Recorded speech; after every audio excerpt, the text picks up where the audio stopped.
Hello po mga kasari, kumusta po at welcome po sa aking channel, Merilody Vlog. So guys, for today's video, gusto ko lang ibahagi sa inyo baka yung iba hindi pa nalaman na tumaas na si GTI cigarettes guys. So ngayon ko lang kasi nalaman. Pero nabalitaan ko na rin guys sa mga nababasa ko sa Facebook. So ayan.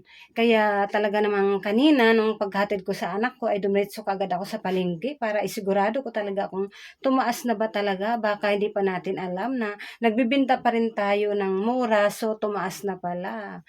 So ayun nga guys. Confirm nga. Tumaas nga talaga, guys. Ngayon lang nag-start. Sayang. Kung alam ko lang talaga, guys, na magtaas dapat nakapag-stocks man lang tayo. Dahil nga ilan-ilan na lang din natira dito sa akin, kaya talaga namang pumunta kaagad ako kanina. Pagkahatid ko sa anak ko, dumiretso kaagad ako sa palengke, no? Kasi nga naghahabol ako, baka sakali mahabol pa na hindi pa nagtaas, no? Na makuha pa natin yung dating presyo. So, wala na nga, hindi na nga binigay sa atin. So, ayan na nga guys, taas na talaga ng GTI ngayon. Sayang, di tayo nakapag-stock. Saka, ayan lang, ganun naman talaga, gulati na lang tayo, no? Ganun din dati, di rin ako sinabihan ng ahente ko. So, ayun, wala tayong magawa. Ayan, dahil siguro sa tax na sinisingil ng gobyerno, kasalanan talaga to ng gobyerno, mataas sila maningil ng tax. Kaya, ayan, nagsitaasan din yung mga bilihin. Kaya kawawa talaga tayo, maliliit na negosyante, talagang mahirapan, no? Kasi ang taas na ng mga bilihin. Dahil mahirapan na naman tayo mag-adjust. Talaga namang mahirapan na naman tayo. Ipaliwanag lang natin sa ating mga customer na ito na naman ang bagong presyo ng ating sigarilyo. Pero kahit mahal, no? Bumibili pa rin naman sila. Pero kahit mahal, guys, bumili pa rin ako. Pero tig isang rim lang muna ang binili ko, guys. Kasi hindi na nagkasya yung pera ko. Kasi grabe nga ang pagtaas ng Camel, Winston, and then Mighty.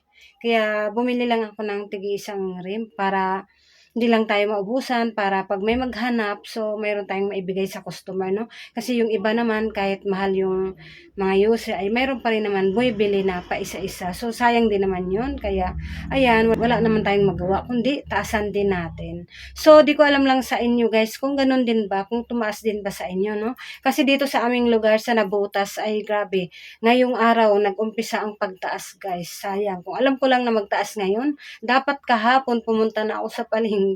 Sayang. Wala tuloy tayong stocks. Pero okay lang. Talagang nakakagulat. Kanina ko lang din kasi nalaman umaga guys, nung nagbasa ako sa Facebook, no, na marami din nagsasabi na tumaas na nga din daw sa kanila. So, kaya kanina, pinunta ako doon sa suki ko. So, ayun nga, confirm nga na taas talaga. So, ito na nga guys, ang bagong presyo ng camel dito sa aming lugar. Ang isang rim ng camel ay 1,445. Grabe ang itinaas guys, no? Dati lang siyang 1,260. Tapos ngayon, 1,445 na. Oh my God. Pumapatak na siya ng isang peraso guys sa camel na 7.22.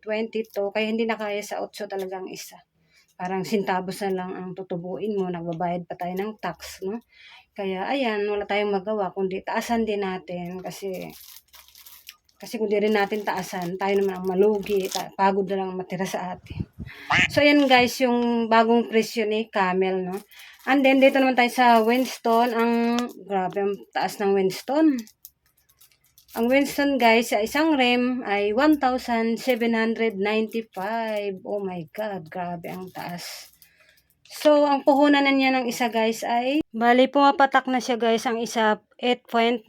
Bali, 9 na ang isa. So, di na kaya ng 10 kasi parang piso lang ang tutubuin natin. So, yan. Ang taas. Tapos, dito naman tayo sa Mighty. Ang Mighty naman guys, na grabe ang taas. Mas mataas pa sa Marlboro, no? Ang Mighty guys, isang rim, 1,635. So, ayan.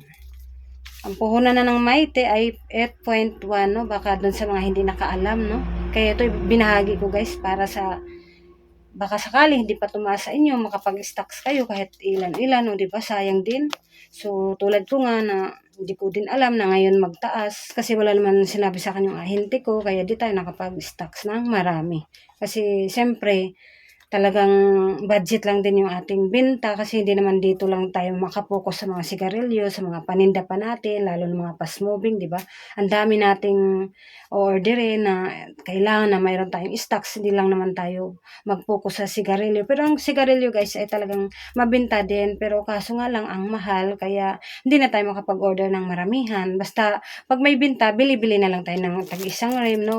Para kahit paano, pag may maghanap, mayroon tayong maibigay. Kasi sayang din naman kasi yung iba kahit mahal naman ay mayroon pa rin naman na bumibili sa atin no, na yosi. So, ayun guys, no. So, yun na yun guys, yung bagong presyo dito sa aming lugar, sa Nabotas. Di ko alam kung sa inyo, kung tumaas din ba. Talagang nakakagulat, no? Ang grabe ang pagtaas ng GTI cigarettes. So, asahan naman natin ang next, si PMFTC naman. Kaya, ayan, kung mayroon tayong extra budget sana, no? Mag-stocks tayo paunti-unti kasi asahan na talaga natin kasi alam naman natin pag nauna talaga si GTI ang magtaas, so susunod na naman yan si PMFTC. Kaya ayan guys, kung mayroon kayong extra budget dyan, unti-unti na kayong mag-stocks, no? Para kahit paano ay mayroon tayong stocks dito. Kasi ako guys, mayroon naman akong ahente sa PMFTC. So, pag mayroon kasi tayong ahente sa PMFTC, pag halimbawa magtaas, bibigyan pa kasi tayo ng chance. Di katulad nito si ZI. Gugulatin na lang tayo tapos walang kung ano yung presyo. So, yun na talaga. Ganun yung sa GTI guys. No? So, ayun lang guys ang may bahagi ko for today's video, no?